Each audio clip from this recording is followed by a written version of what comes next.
Je vous en prie. Emmanuel Ducrot, c'est à vous du journal L'Opinion à distance exceptionnellement ce matin, dimanche au Palais de Tokyo, musée parisien.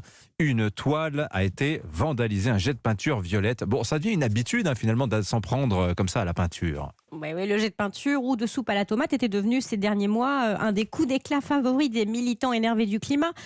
Tournesol de Van Gogh, jeune fille à la perle de Vermeer, meule de Monet, toutes ces toiles y sont passées dans plusieurs musées d'Europe. On ne sait pas trop à quoi ça sert, si ce n'est à faire parler, ça marche, et à produire l'effet inversé de celui qui était recherché. Ça a fini par marcher aussi et l'épidémie s'est calmée.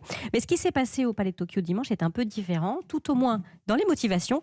Ce n'est pas un jeune écolo révolté qui a acheté de la peinture, mais un ancien élu du Front National, avant que celui-ci devienne RN, chauffé à blanc par une cohorte démagogues qui a fait de la pédocriminalité l'élément d'un grand complot mondial. Alors, je ne sais pas, auditeur, si vous avez vu cette fameuse toile, vous pouvez la voir sur Internet, elle s'appelle Fuck Abstraction, signée de la peintre suisse Myriam Kahn. C'est elle qui a été saccagée. Quel est le problème, en fait, avec cette toile, pensez-vous, Emmanuel ?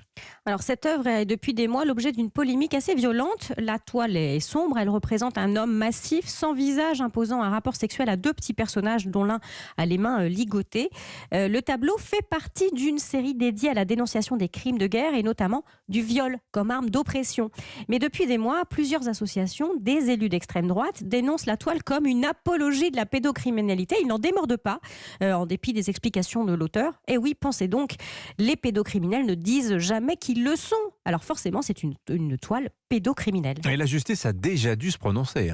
Oui, 4 associations de défense de l'enfance qui entendaient faire décrocher ou à tout le moins interdire aux mineurs la toile de Myriam Kahn l'avaient saisie. Elles ont été déboutées par le tribunal administratif de Paris. Elles avaient ensuite déposé un référé liberté devant le Conseil d'État, lequel a estimé mi-avril qu'il n'y avait pas lieu de faire quoi que ce soit. La liberté de l'artiste prime en France sur les considérations morales, les interprétations personnelles ou le refus de se confronter à un tabou, parce que c'est de ça dont il s'agit, le tabou du viol comme arme de guerre. La justice n'a rien trouvé à redire et il a donc semblé pertinent à cette ancienne élue de saccager la toile. Alors l'ironie de cette affaire, c'est qu'elle met un peu les indignations politiques à front renversé, Emmanuel. Oui, alors on a eu la condamnation du ministre de la Culture, du président de la République, qui voit dans l'attaque une atteinte à nos valeurs, mais l'intéressant est ailleurs. L'extrême droite, qui vouait aux gémonies les salisseurs de toiles classiques, a repris la méthode, trouvant une manière de se faire justice là où la justice est déjà passée. Tiens, ça ressemble quand même un peu aux méthodes des désobéisseurs civils, anti-bassines, anti-autoroute et anti-tout ça. Et évidemment, comme le lanceur de peinture est cette fois d'extrême droite, la gauche, notamment écologiste, s'indigne de l'utilisation des méthodes qu'elle regarde avec tant de tendresse d'habitude. Là, elle explique que c'est pas pareil. Les militants écolos ne s'en sont pris qu'à des toiles protégées. Ça, c'est l'argument de Sandrine Rousseau. Alors, il y a donc le bon saccage à la peinture et le mauvais. Tout est dans la couleur politique de la main qui tient le pot d'acrylique.